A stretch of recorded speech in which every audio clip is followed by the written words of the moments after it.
Balita at impormasyon magkasama, magkasangka. Doble paglilingkod ng tamang balita at tamang impormasyon. Dapat talaga nakatandem na to. Makinig ng live sa DWIZ.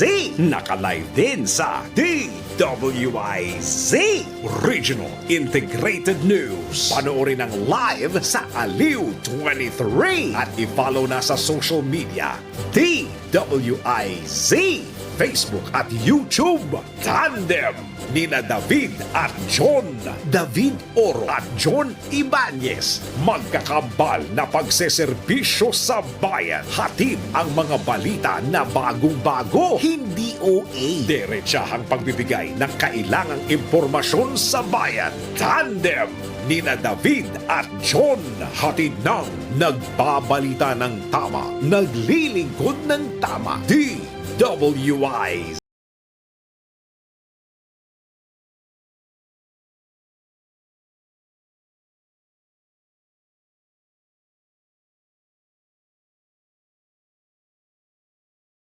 Nag-iisang tandem. Tandem.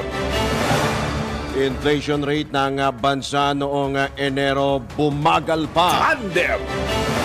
44% ng mga Pilipino naniniwalang gaganda ang kanilang pamumuhay sa susunod na 12 buwan ayon sa SWS survey. Tandem. Panawagang ihiwalay ang Mindanao sa Pilipinas, dinedma ni Pangulong Marcos. Tandem. Bilang na naapektuhan ng LPA sa Mindanao, umabot na sa mahigit 1 milyong individual. Tandem. Trust at performance ratings ng mga matataas na opisyal ng gobyerno tumaas. Tandem. Sa balitang pangkalakalan, piso kontra dolyar, bahagyang tumaas. Tandem. Balita naman sa ibaing dagat, 10 katao patay, 20 sugatan sa pagsabog sa isang pamilya sa Somalia. Tandem. Sa showbiz, update po. Tanggap po tayo ng update sa umano'y hiwalayang Bea Alonzo at Dominic Roque. Tandem. At sa balitang pampalakasan, abangan ang sports news ni Tandem Anthony Suntay. Tandem.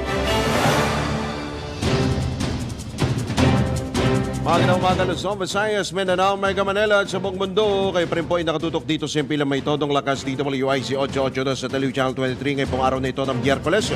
Ngayon po ay Baclaran Day, Pebrero 7, 2024. Sa ngalan po ni na Tandem David Oro at John Ibanez, doon niyo lingkod Drew Nasino. Tandem.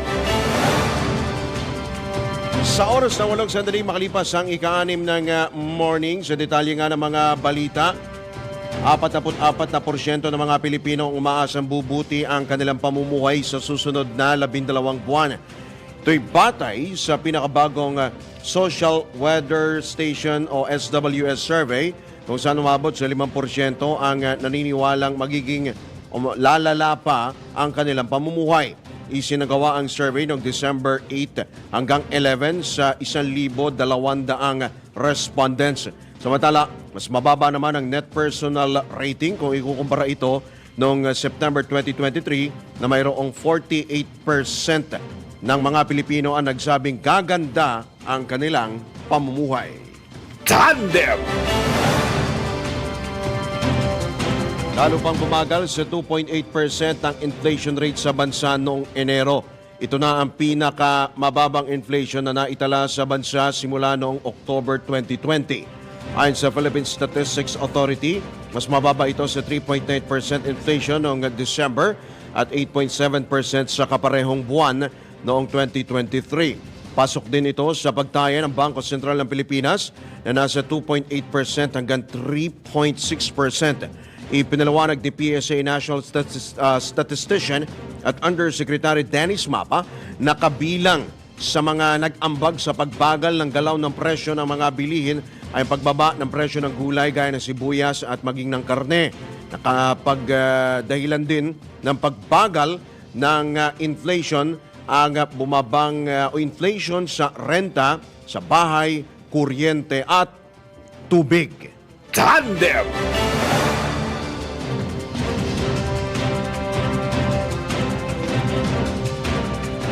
Samantala, welcome sa Department of Budget and Management. Ang ulat na bumagal sa 2.8% ang inflation noong Enero. Ayon kay Budget Secretary Amena Pangandaman, ang magandang balitang ito ay nangangahulugan ng mas malaking oportunidad para lumago ang mga negosyo.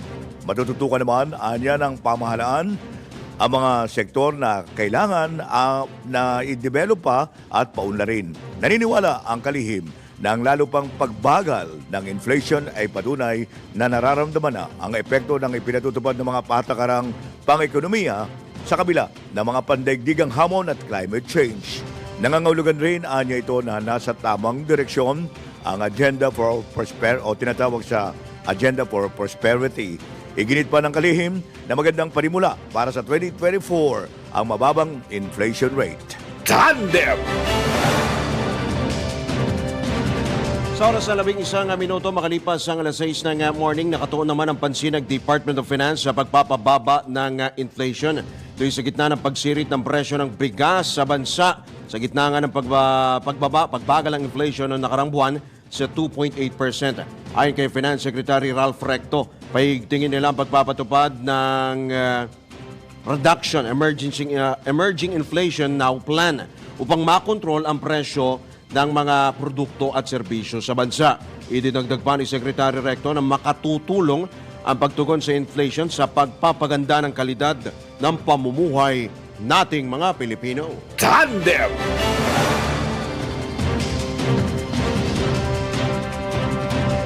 Tiniyak naman ng National Economic and Development Authority sa publiko na patuloy na tututukan ng pamahalaan ang presyuhan ng mga pangunahing bilihin sa partikular na ng bigas. Ito binigyan din ni NEDA Secretary Arsenio Balisacan kasunod ng naitalang pagbagal ng inflation rate ng bansa sa 2.8% nitong Enero.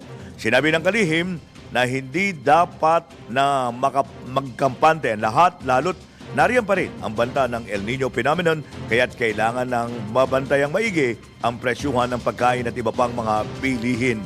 Matatandang nagpulong ang Interagency Committee on Inflation and Market Outlook kung saan tinalakay ang mga hakbang upang mapanatiling abot kaya ang presyo ng bilihin sa kabila ng banta ng matinding tagtuyot. Tandem! Patuloy nga binabantayan ng National Economic and Development Authority ang presyo ng bigas sa merkado at iba pa mga bilihin. Ito'y matapos sumirit sa 22.6% ang rice inflation noong Enero. Ayon kay NEDA Secretary Arsenio Balisacan, patuloy na tututukan ng Interagency Committee on Inflation and Market Outlook ang presyo nga ng bigas at iba pang mga bilihin. Sa ganitong paraan niya ay mabibigyan si Pangulong Ferdinand Marcos Jr. at ang gabinete ng napapanahon at angkop na policy recommendation upang matiyak ang matatag at abot kayang presyo ng pagkain. Posible rin magpatupad ang NEDA ng stopgap measures kung kinakailangan para mabawasan ang magiging epekto ng El Nino phenomenon tulad ng pagpapahintulot sa karagdagang importasyon ng bigas.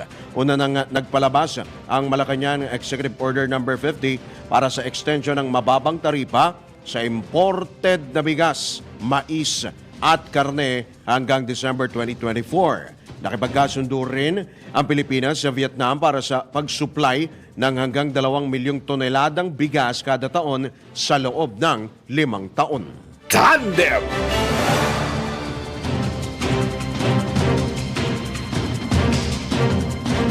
Muling tiniyak ng Department of Agriculture na sapat ang supply ng bigas, gulay at iba pang mga pangunahing bilihin. Partikular na binanggit ni Agriculture Assistant Secretary Genevieve Belicaria Guevara na sapat ang supply ng sibuyas. Ayon naman kay Assistant Secretary Belicaria Guevara, siniguro ito ng mga producer at magsasaka ng mga naturang produkto sa mga susunod na linggo at buwan.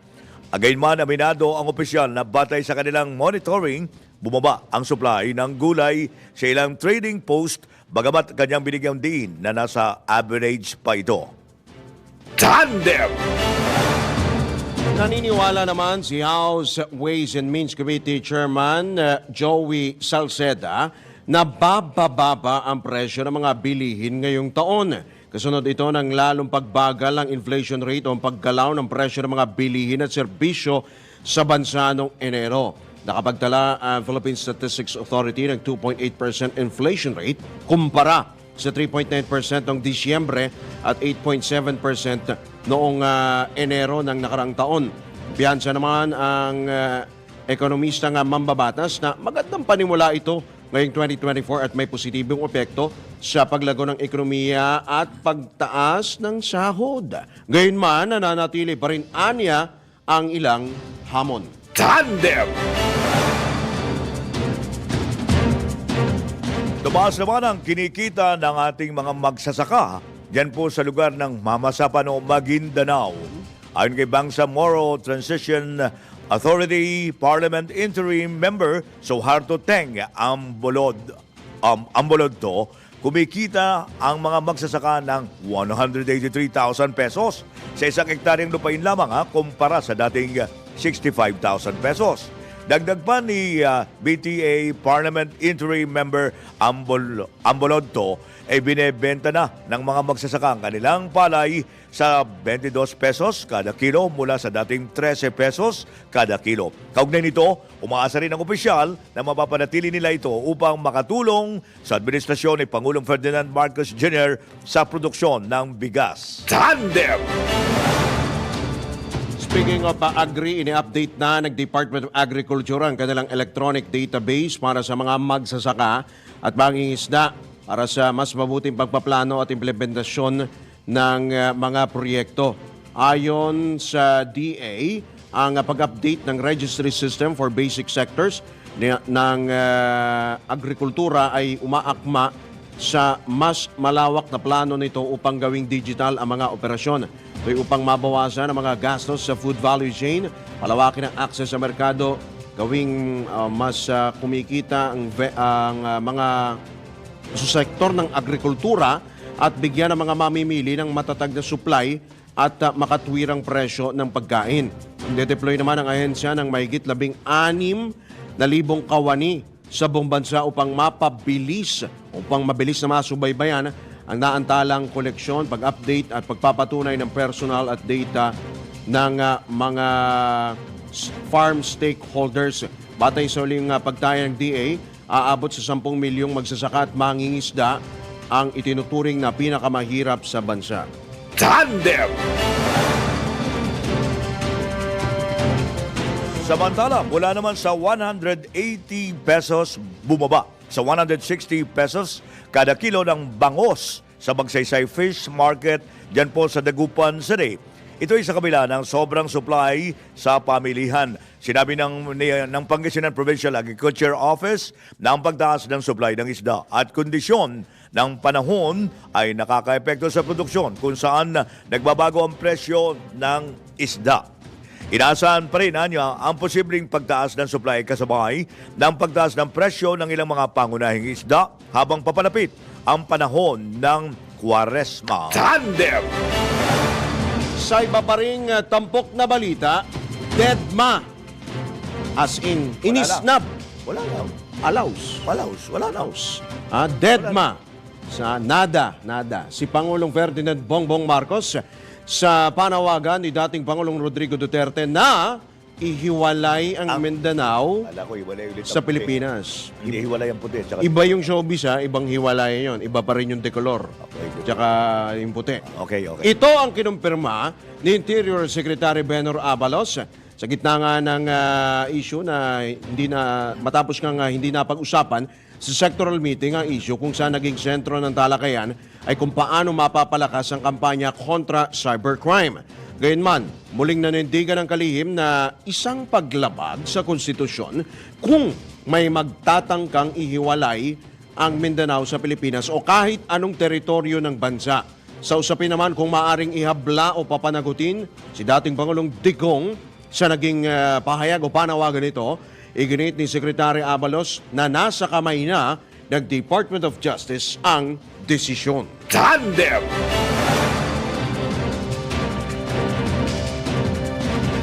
Samantala mga ka-epekto sa buong bansa ang pinalutang na ideya ni dating Pangulong Rodrigo Duterte na ihiwalay ang Mindanao sa Pilipinas. Ito ang ipinahayag ng Office of the Presidential Advisor on Peace, Reconciliation and Unity Secretary Carlito Galvez Jr. sa gitna ng pagdinig hinggil sa pagbibigay ng amnestiya sa mga rebelding grupo. Hindi niya suportado at mariin niyang tinututulan ang proposal ni dating Pangulong Duterte na gawing hiwalay ang bansa sa Mindanao region. Paliwanag ng kalihim, ang hakbang na ito ay makakaepekto sa comprehensive peace process na ginagawa ngayon ng pamahalaan. Nagpapasalamat naman si Galvez dahil marami sa mga taga Bangsamoro ang hindi pabor sa panukalang ito at mas pinili nilang tumugon sa kasunduan sa gobyerno. Samantala, kung si Senador Ronald Bato de la Rosa naman ang tatanungin ay tutol din siya sa panukalang One Mindanao at wala ring sino man ang gugustuhin paghiwa-hiwalayin ang bansa. Tandem! Kaugnay pa rin yan, planong paghiwalay ng Mindanao sa Pilipinas, hindi umano makabubuti sa bansa. Sabi natin kung sino nagsabi niyan mula kay Patrol 19, Zelly Ortega Bueno. Hindi makabubuti para sa bansa ang isinusulong na paghiwalay ng Mindanao sa Pilipinas o ang tinatawag na Mindanao Republic. Ito ang binigyan din ni Presidential Advisor on Peace Process Carlito Galvez sa pagdinig ng Senate Committee on National Defense and Security ukol sa amnesty sa iba't ibang rebelding grupo. Pinaliwanag ni Galvez na posibleng makaapekto sa peace process ang sinasabing pagbuo na Republic of Mindanao. Sa ngayon anya ay nagpapasalamat sila sa Bangsamoro people dahil karamihan sa kanila ay hindi pabor sa nais na paghiwalay ng Mindanao at handa silang tumugon pa rin sa kasunduan sa gobyerno. Dahil dito iginiit ni Galvez na mahigpit niyang tututulan ng anumang pagsusulong na maihiwalay ang Mindanao sa teritoryo ng Pilipinas. Sa panig naman ni Senator Ronald Bato de la Rosa, sinabi nito na hindi rin siya pabor sa naturang hakbang dahil walang sino mang papabor na paghiwa-hiwalayin ang ating bansa. Ito si Patrol 19, Zelly Ortega Bueno, para sa DWIC, nagbabalita ng tama, naglilingkod ng tama. Tandem! Bueno, dahil sa issue na yan ng paghiwalay sa Mindanao, ayan, pupunta na si Pangulong Marcos sa Mindanao. Ngayong araw. Alamin natin ang detalye. Mula kay Patrol 13, Gilbert Perdes. Gilbert? Nakatagtang sumabak sa tatlong aktibidad si Pangulong Ferdinand Marcos Jr. sa lungsod ng Davao ngayong araw. Una ay ang inaugurasyon ng Davao City Bulk Water Supply Project sa Apo Agua site sa Barangay Buhangin. Ang Apo Agua ay isa sa pinakamalaking private bulk water supply facilities sa Pilipinas na nakatakdang mag-supply daw ng higit 3 milyong litro kada araw ng tubig sa Davao City Water District. Kasunod nito ay pangunahan naman ni Pangulong Marcos ang pamamahagi ng titulo ng lupa sa mga benepisyaryo ng agrarian reform sa Rizal Memorial Gym sa nasabi pa ring lungsod. Samantala panauhing pandangal din si Pangulong Marcos sa founding anniversary ng Department of Transportation na gaganapin naman sa isang hotel sa lungsod ng Davao. Patrol 13, Gilbert Perdes para sa Himpilang May Todong Lakas, DWIZ, nagbabalita ng tama, naglilingkod ng tama. Tandem! Abangan ko yung update. Maganda yan. Maganda yan, ha? Kailangan na abangan natin yung issue na yan. Ha? At, Para makita niya. sino ba ang sasalubong mamaya? Magandang tanong yan, ha? Magandang tanong yan. Tingnan natin kung sino sasalubong niya. Speaking of Mindanao pa rin, nagsusulong ng paghiwalay ng Mindanao sa Pilipinas. Tiyak daw na may pinaghuhugutan. Yun, nang mabigat. Saan hinugot? Patrol 19, Zelly Ortega Bueno. Tiyak na may pinaguhugutan ang mga nagsusulong ng One Mindanao o panukalang ihiwalay ang Mindanao mula sa teritoryo ng Pilipinas. Ito ang paniniwala ni Senator Ronald Bato de la Rosa.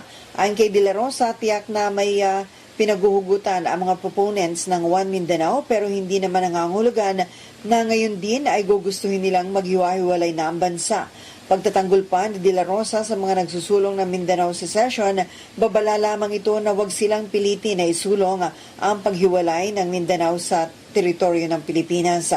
Sakali namang itulak ng tuluyan ang separation ng Mindanao. Nakasisiguro si Senator De La Rosa na ito'y gagawin ng mga proponent sa legal na paraan at hindi gagamit ng puwersa o karahasan.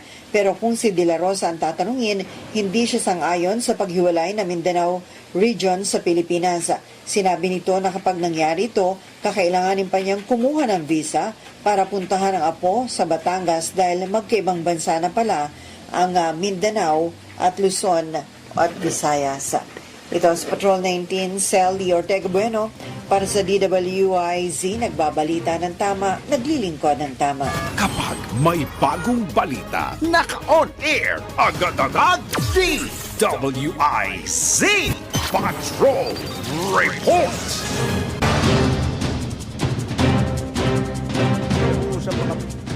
Sa oras na 31 sandali makalipas ang ika-6 ng umaga, dito pa rin po sa inyo po nag-iisang tandem. Sa ngalan ni na tandem David Oro at John Ibanez, kami po nyo nakakasama Drew Nasino. At sa inyo, Ray Pacheco. Tandem! Sa pagpapatuloy pa rin ng mga balita kaugnay po doon sa issue po ng secession, makaapekto sa buong bansa ang pinalutang na ideya ni dating Pangulong Rodrigo Duterte na ihiwalay na ang Mindanao sa Pilipinas. Ito ang inihayag ng Office of the Presidential Advisor on Peace, Reconciliation and Unity na si Secretary Carlito Galvez Jr. sa gitna nga ng pagdinig higil sa pagbibigay ng amnestiya sa mga rebeldeng grupo. Hindi aniya suportado at mariin niyang tututulan o tinututulan ang proposal ni dating Pangulong Digong na ihiwalay nga sa bansa ang Mindanao. Ipinalawanag ng kalihim, ang hakbang na ito ay makaapekto sa comprehensive peace process na ginagawa ngayon ng pamahalaan. Papasalamat naman si Galvez dahil marami sa mga taga-Bangsamoro ang hindi pabor sa panukalang ito at mas pinipili nilang tumugon sa kasunduan sa gobyerno. Samantala kung si Senator Ronald Bato de la Rosa nga ang tatanungin, ay tutol din siya sa panukalang One Mindanao at wala ring sino man ang gugusting paghiwa-hiwalayin ang bansa. Tandem!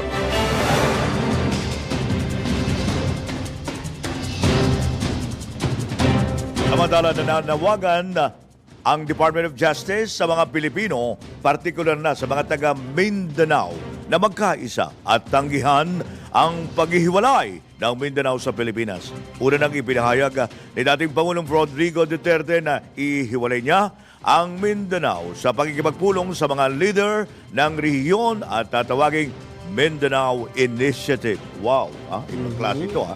Unang iginit ng DOJ na labag sa Article 2, Section 2 ng 1987 Constitution ng plano ni Duterte at iginit ng ahensya na bilang nangungunang tagapagtanggol ng batas sa bansa ay paglalaban nila ang kalayaan at batas ng Pilipinas. Nagugat ang suwestyon ni Duterte sa bangayan sa pagitan ni Pangulong Ferdinand Marcos Jr. kaugnay naman ng isinusulong na People's Initiative para maamendahan ang konstitusyon.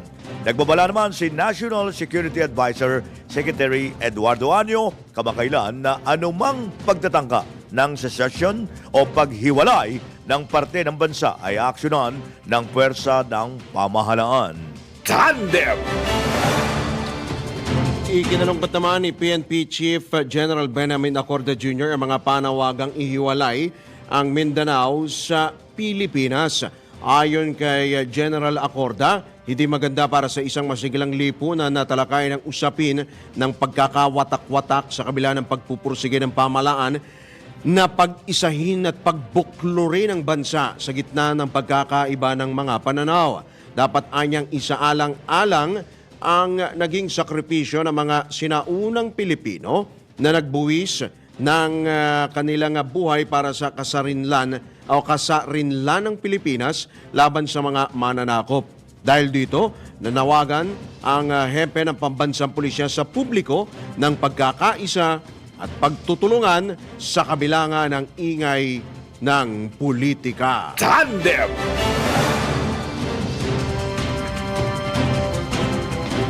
Samantala, inilunsad ng iba't ibang sektor, mga dating opisyal at iba pang mga grupo ang isang bansa, isang Pilipinas. Ito yung upang mapakinggan ang boses ng mga mamamayan na epektado ng bangayan. Naku, talaga din naman, ano? Bangayan ng mga politiko at ipanawagan ang kanilang pagtutol sa paghihiwalay ng Mindanao sa Pilipinas. Ayon kay dating Manila Department of Social Welfare Chief J. De La Fuente, nais nilang ibahagi ang mensahe ng pagkakaisa. Nilinaw din ng dating opisyal na walang halong politika ang kanilang itinatag na grupo at hindi ito sinusuportahan ng kahit sino. Tandem! Aminado naman ng Philippine National Police na nagpatupad na sila ng loyalty check sa mga police commander sa Mindanao. Ito'y sa gitna na mainit na usapin na ihiwalay nga ang Mindanao sa Pilipinas. Ayon kay PNP Chief General Benjamin Acorde Jr., bahagi ng kanilang tungkulin na tiyakin ang katapatan ng bawat pulis dahil meron silang sinumpaang mandato sa konstitusyon at protektahan ng bansa. Idinagdag pa ni General Acorde na matagal siyang nadistino sa naturang lugar, kaya't batid niya ito. Alam nito ang mga sakripisyo at buhay ng mga maraming taga Mindanao bago nakamit ang kapayapaan sa rehiyon. Kumpiyansa naman ang Chief PNP na hindi gugustuhin ng mga mamamayan sa Mindanao na maranasan muli ang mga hirap na pinagdaanan sa pamagitan ng isinusulong na One Mindanao. Tandem!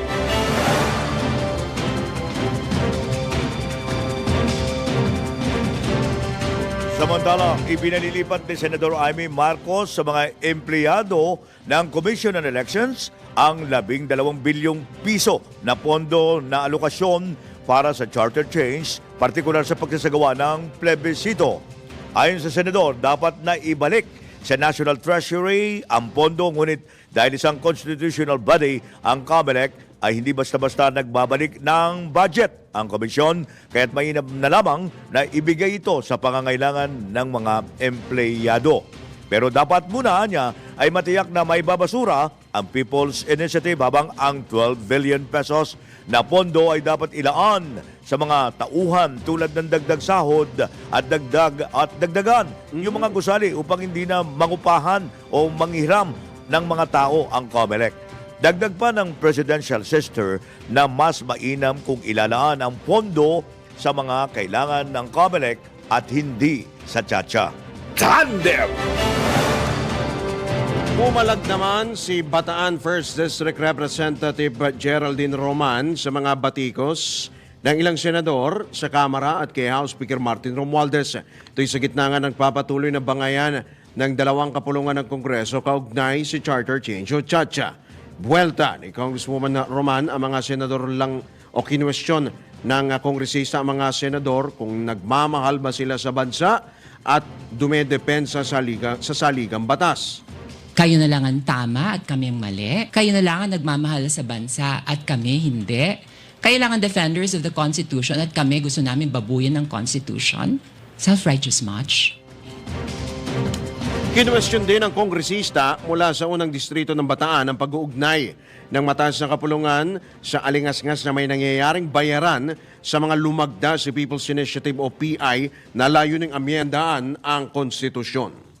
Kailan sa kasaysayan ng Kongreso ang isang chamber mag-organize ng isang inquiry tapos ang matatarget yung leader ng isang chamber? Empathy. Bakit hindi natin baliktarin ang sitwasyon? What if we organized a congressional inquiry? Tapos, ang idadawit natin, si SP Mig Subiri. But of course, we take the higher moral ground and we will never do that. That's unthinkable. Tapos, sasabayan mo pa ng mga insinuations that we engage in illicit and illegal activity. Yan po ang tinig ni Bataan 1st District Representative Geraldine Roman. Tandem!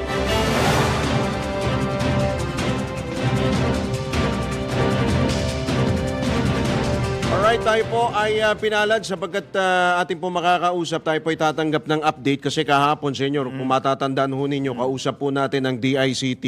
Hingil po doon sa mga naglilipa na pong mga dumarami pong cybercrime incident sa bansa. Aha. At kami nga po dito ay talagang nakatutok din dahil marami pong gumagamit nito. Di ba, Senyor? Yung mga ganitong platforms, Facebook, of course, meron. Kaya maraming biktima. Maraming biktima. Di ba? Kasama na ang gobyerno. Oo, mismong nadadamay, pati gobyerno. gobyerno. Di ba? Pati nga PNP.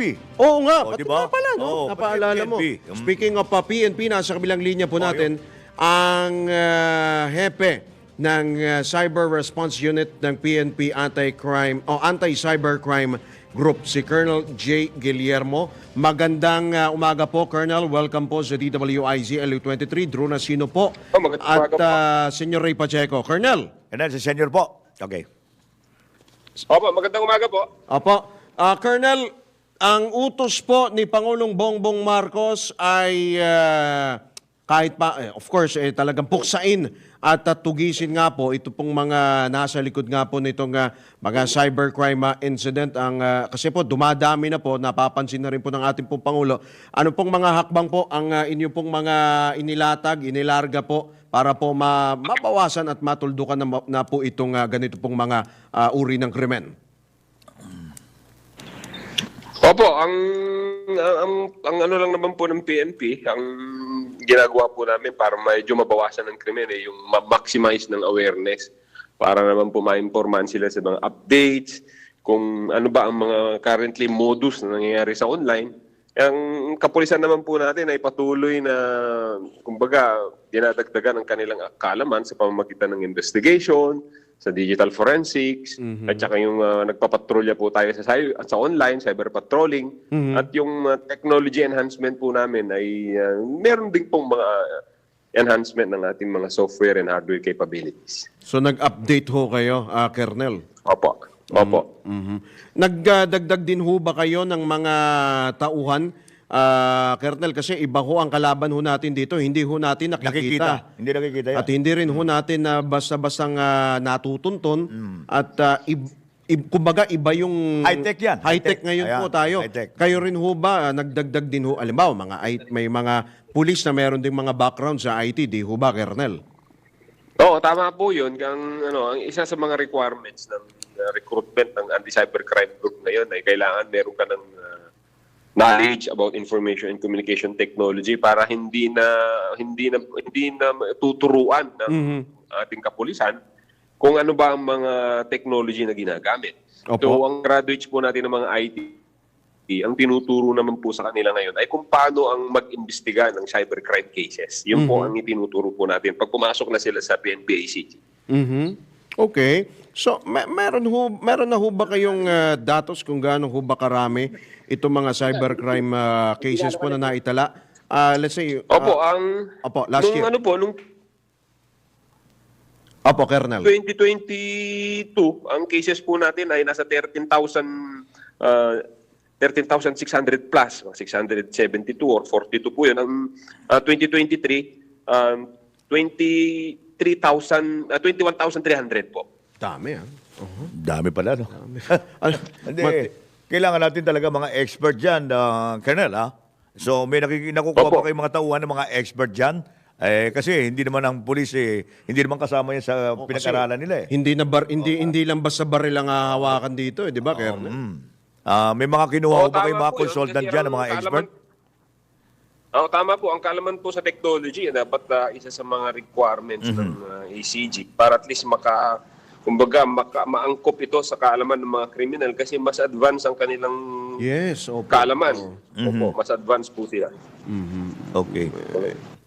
Colonel, kumusta po yung pakikipagtulungan na ginagawa ng PNP sa DICT, NBI, NTC, at ganoon din sa social media platforms?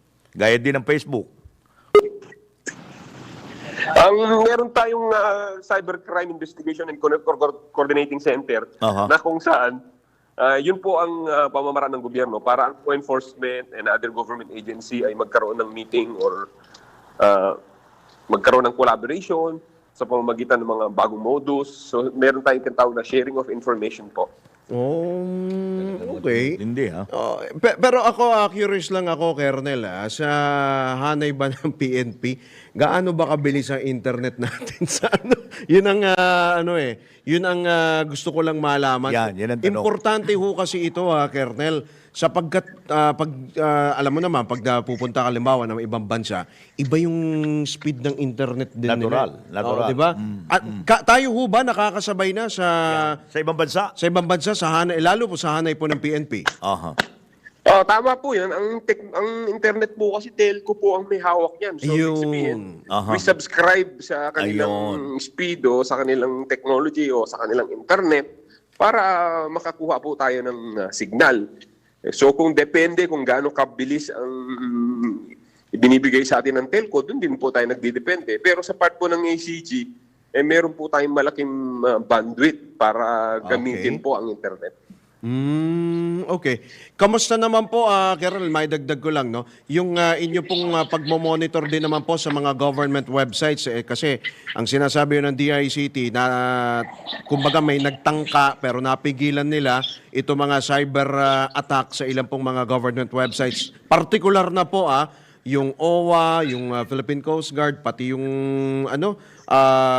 public domain ng Pangulong Bongbong Marcos, ultimo PNP. 'Di ba? Na may nagtatangka na mag-infiltrate. Opo, ang part kasi ng sa law enforcement talaga is to assist government agency in terms of breaches sa pamamagitan po ng investigation po yun. So katulad po ng sa ICT, kung titingnan po natin kasi sa kanila ang trabaho nila ay talagang mag-monitor po lahat ng critical infrastructure ng gobyerno. Ayun. So dahil yun ang kakayanan nila, ibig sabihin dapat lahat ng transaksyon o lahat ng galaw ng government agencies ay dapat pinoproteksyonan po ng DICT. Opo. So ang role po namin as a PNP-ACG is for investigation. In cases na may mga breaches, may mga breaches, kailangan po namin ng report from them so that we can assist for investigation and at least identify kung sino man po yung mga perpetrators po na yan na yung mga gumagawa. And speaking of perpetrators, Colonel, nakailang huli na ba kayo ng mga scammer, ng mga kung sino-sino mga cybercriminal? Nung last year po, umabot po ng mga 200 plus yung nahuli po natin. Lahat na po 200? yun, including yung sa scammer, lahat po ng cases, illegal access, yung sa cyber libel, cyber identity theft, yung mga extortion, yung mga ganun po. May mga nahuli na rin po tayo. Dami pala talaga yan. Oo, kasi... Anyway, regarding po dito sa mga issue ng crime rate natin, maiba lang tayo, no? Kumusta po yung siyempre kabilang dyan ang cyber attacks? Bumaba daw po ang crime rate natin? Kasama ba doon? Kasama ba yun, Senyor? Colonel? Ang bumaba po nung po kami ng data, ito po yung after po ng implementation ng SIM registration law, yung July 25, 2023. After po nakita po natin yung pagbaba. I-compare po natin yung previous years. Talagang mas mataas po siya. Okay, ganun pala yun. Okay. Pero meron pa rin kayong mga... Kasi eto may mga natatanggap pa rin ako, Colonel, na mga nagpapadala ng mga scam messages . At least nabawasan, di ho ba?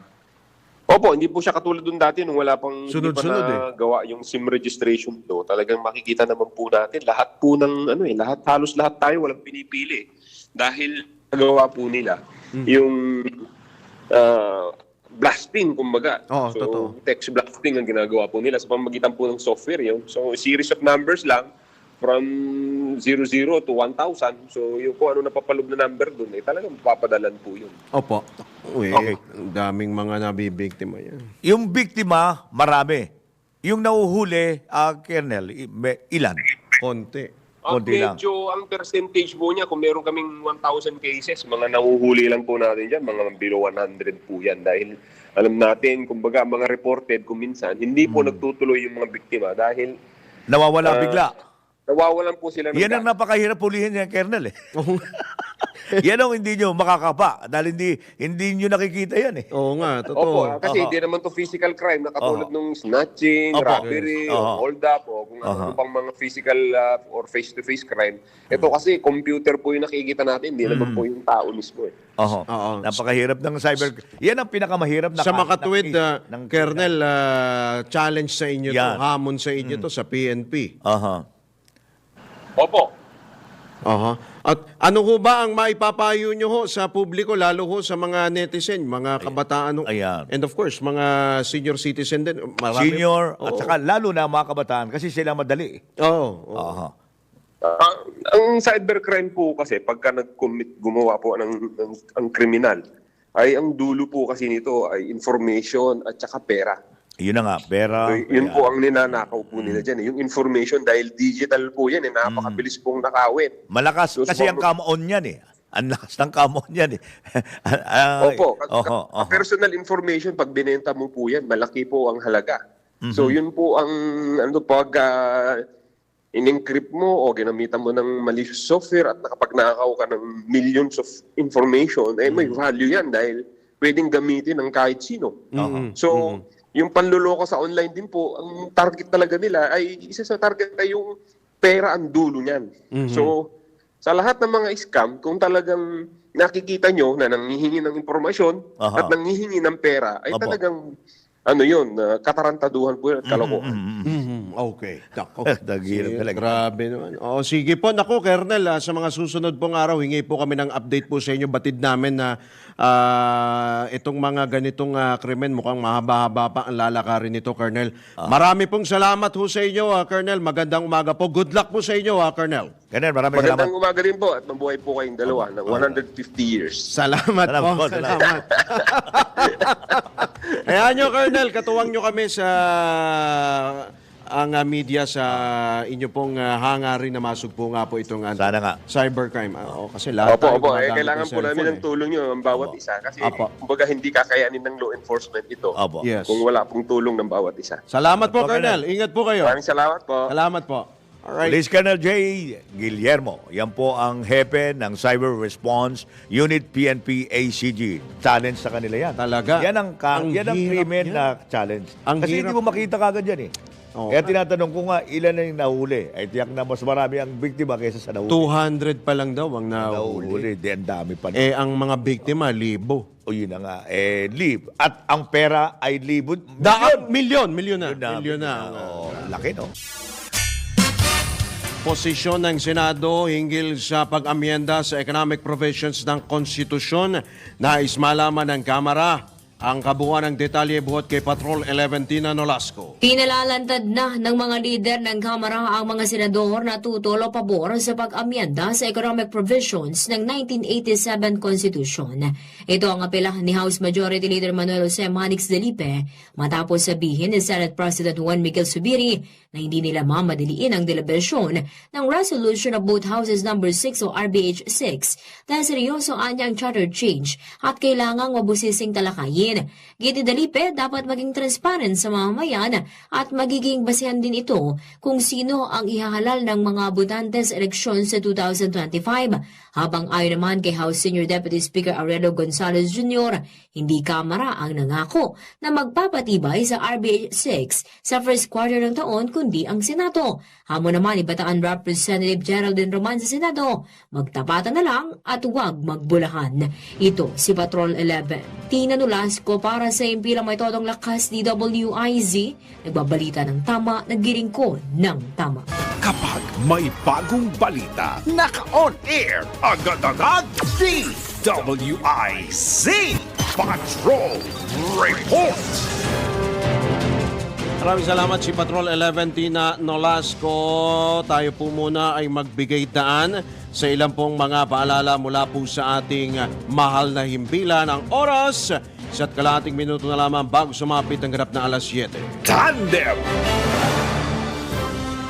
This is the news and information station of Aliu Broadcasting Corporation. Nationwide, worldwide, and netwide. Broadcasting live from City State Center, Pasig City, Philippines. Ito ang DWIZ. Nagbabalita ng tama, naglilingkod ng tama sa lahat ng Pilipino.